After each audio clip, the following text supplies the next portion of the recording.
Hello and welcome to StarCraft 2. This is the part of the show where I show you StarCraft 2. This is going to be a 1v1. Red Leader is the Blue Protoss versus Ryan, the Red Terran. It seems as though Ryan is starting out with the feared 1 SCV build. And it looks like he's going to go into another SCV. So, we're having standard games so far from both players, and our Protoss player is deciding to build a pylon in a wall-off position, so he could probably wall off if he wanted to.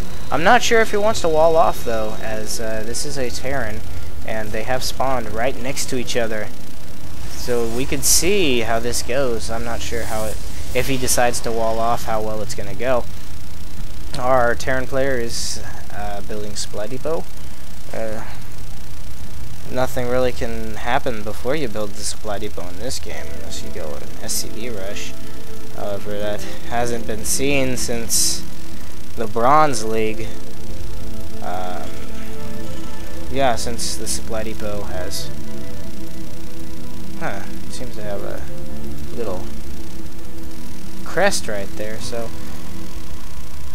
It seems as though our Protoss is deciding to wall off, and our Terran's doing the same, as Terrans always seem to wall off, although in recent days you've seen them wall off with just supply depots to hide their tech in the back of their base.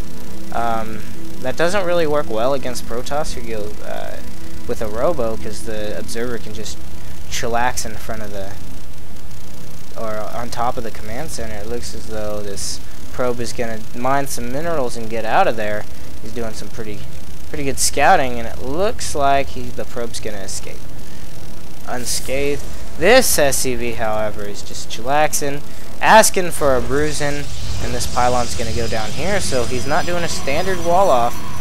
He doesn't even have any zealots underway.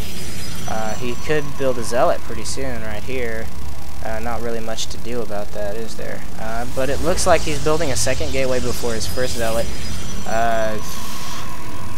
So this could be a chance for our Terran player to make a move, but it doesn't look like he's doing anything spectacular. Just going into this factory right here. So we might see the famed Destiny Cloud Fist, as coined by Destiny Cloud Fist, rather, coined by Husky.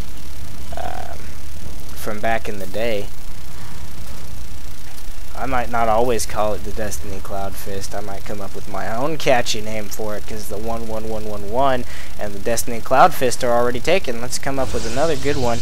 But it looks like the Zealot's going to be blocking the way here for any SCV scouting. This SCV only takes 10. He could go down pretty fast. If we take a look, though, our Protoss player has this Zealot is chillaxing, and 2 sentries on the way. This is probably to get their energy up, so for an attack later on. This is gonna be a timed push probably, and robo facility. So 2 gate into robo slash pylon. The robo's positioning isn't the best. It could probably be put here, or well, probably be a bad idea to put it here. You could probably put it here or over here to better make use of his space, because now if he's going to continue this pylon wall, then he's going to have to walk his Immortal all the way around those buildings, and it could be pretty bad. So it looks like a Stalker's almost done. The warp gate technology is nearly completed, and this is correct. We have seen the Destiny Cloud Fist, and he's moving out with just Hellions. Now this isn't going to be very good against... What is he doing here? Oh, sneaky. It looks as though he's going to be doing a drop in the back of the base.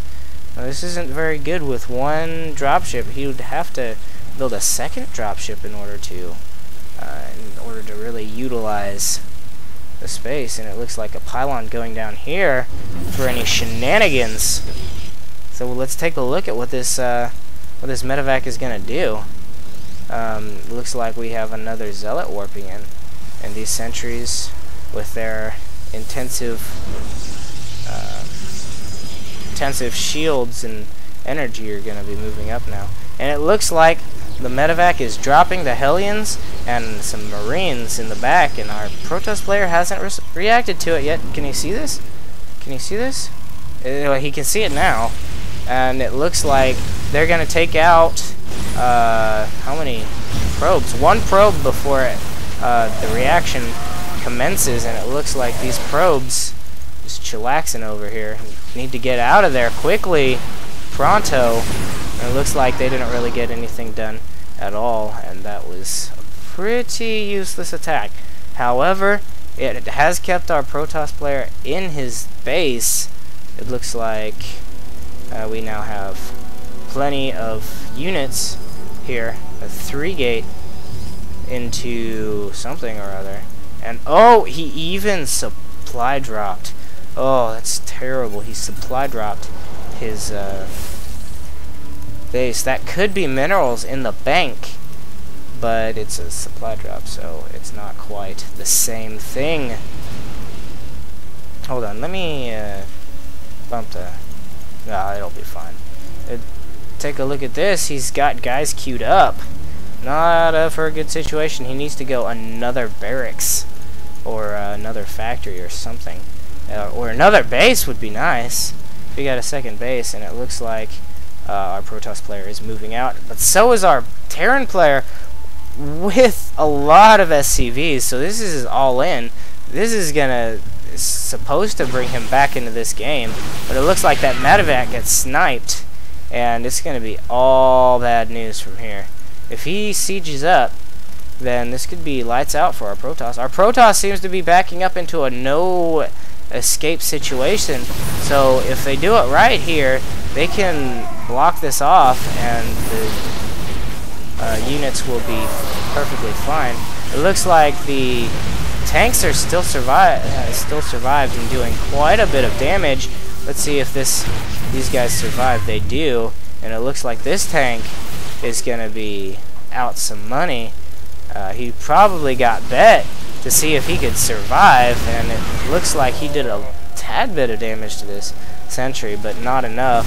And it looks like these zealots are hacking away here non-stop, and it looks like this guy is gonna be taken down before he does too much damage, and some more guys are probably going to be warped in here pretty soon, and it looks like these stalkers are here to prevent another drop. Another stalker is headed this way, and it looks like these guys could be out some money, but it looks like that tech lab survives, and these tanks are still in production. So if he would have sniped that, that would have been detrimental to his tank producing facilities, properties, whatever. And it looks like he's going to be warping in some zealots to tank some of that damage. Speaking of tanks, we have a couple more on the way for our Terran, and he's nearly out the minerals as he is running on steam right now. And our Protoss player could just march up here with a couple of those immortals, and it looks like that's what he's doing. Looks like that was what he was doing. It looks like this Banshee is now gonna see, without the cloak, mind you, without the cloak isn't even on the way, and it looks like these immortals are gonna just snipe that tank, just chillaxing on the high ground. This Banshee with a nice little shadow right here, looks like an actual plane, is gonna get attacked by these stalkers. So these stalkers were well placed, and it looks like they're gonna be doing some damage. This Banshee isn't doing anything at all, and he gets destroyed. So a bad micro from our Terran player, and it looks like a cannon just for no reason whatsoever right here. It looks like we're trying to focus down this reactor. And now the Immortals are coming in and attacking these tanks, and it looks like this is going to be lights out for our Terran player. It's GG already. You can tell preemptive attack here, And Ryan has just left the game. And so, this has been Pro Newbie Force 5 with a live cast. Not so much live, this is actually just a replay cast of StarCraft 2. I'll see you guys next time. I hope you enjoyed it. To the future and other games, I will probably release quite a few other different games. So far I've released some SWTOR, I've released some Super Mario 64. There's plenty to look at. I intend on bringing some of other games as well, and continuing to produce some from StarCraft 2, and until I finish Super Mario 64. I'll see you guys next time. I'm signing out.